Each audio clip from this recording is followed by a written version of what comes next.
प्रभु के सामने या गुरुदेव के सामने जाके ऐसे करना, एक हाथ से प्रणाम करना, ये सेवा अपराध माना गया है। दोनों हाथ भगवान ने दिए, दोनों को जोड़िए, दोनों को जोड़कर सर झुकाइए, इससे तुम्हें कृपा प्राप्त होती है प्रभु की। प्रभु की कृपा का क्या स्वरूप है? नाम में प्रेम होने लगे, जितेंद्रियता आने लगे, हृदय पवित्र होकर सबके सुख भावना में मगन होने लगे। ये प्रभु की कृपा।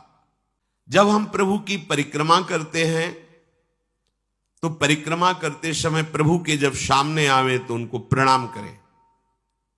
प्रणाम किया, फिर आगे। 4 परिक्रमा हमारे प्रियालाल की होती है। कभी सामने परिक्रमा नहीं करनी चाहिए, जैसे सामने खड़े ऐसे घूम जाते हैं सामने, नहीं, ऐसा नहीं। प्रभु के सामने ऐसे नहीं घूमना, वहीं खड़े खड़े घूम गए 4, ऐसा नहीं। प्रभु को दाहिने करके प्रदक्षिणा। अगर आप प्रभु को प्रणाम नहीं करते, परिक्रमा करते हुए या सामने घूमते, ये सेवा अपराध है। प्रभु के सामने गए मंदिर में और आप पैर फैला के बैठे, सामने ऐसे पैर फैला लिए, ऐसे फैला के बैठे, ये अपराध है। अपने आराध्य देव के सामने, अपने गुरुदेव के सामने पैर फैला के नहीं बैठा जाता। यदि आपके पैरों में कोई दोष है तो उतनी देर ही रुकिए जितनी देर आप खड़े दर्शन कर सकते हैं। सामने से हट जाइए, सामने पैर नहीं होने चाहिए आपके।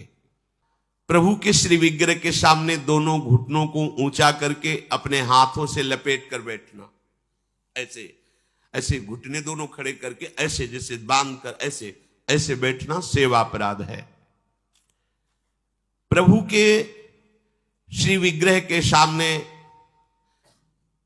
अब जैसे मंदिर में गए, थके हैं आप, दीवार में उड़क करके ऐसे सो, यह अपराध है। प्रभु के श्री विग्रह के सामने उतनी देर ही टिको, बस जितनी देर आप सावधान है, नहीं बाहर निकल जाओ, एकांत सेवन करो। श्री विग्रह के सामने उतनी देर ही। दर्शन करने गए, केवल आपकी दृष्टि नक्शिख लो अंग माधुरी, प्रभु की केवल दर्शन कर रहे, आंख बंद कर ली, ध्यान किए, फिर दर्शन, फिर ध्यान। जब मन देखा कि चंचल होने लगा, नेत्र झुकाए, प्रणाम किया, मंदिर से बाहर हो गए। किसी से वार्ता नहीं। प्रभु के श्री विग्रह के सामने उनके चरणामृत और प्रसाद को छोड़कर अन्य नहीं पाना।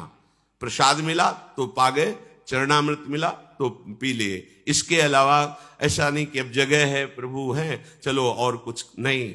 वहां कोई खाना पीना, कोई व्यसन, ये अपराध है। प्रभु के श्री विग्रह के सामने बैठकर बात करना और उसमें झूठ बोल देना, ये दोनों अपराध है। प्रभु के दर्शन करने के लिए जब जाइए तो बोलिए मत किसी से, और कैसे हो, क्या है, कुछ नहीं, शांत। अगर कभी कोई अपना पूज्यजन, बड़ाजन है, हमसे बात कर रहा है, उसको कैसे कहें कि आप हट जाइए? तो जितनी बात हो भागवतिक हो और सत्य हो, क्योंकि वहां सत्य साक्षी देने की नहीं, प्रभु विराजमान है। वहां का झूठ तुम्हारे पुण्यों को नष्ट कर देगा।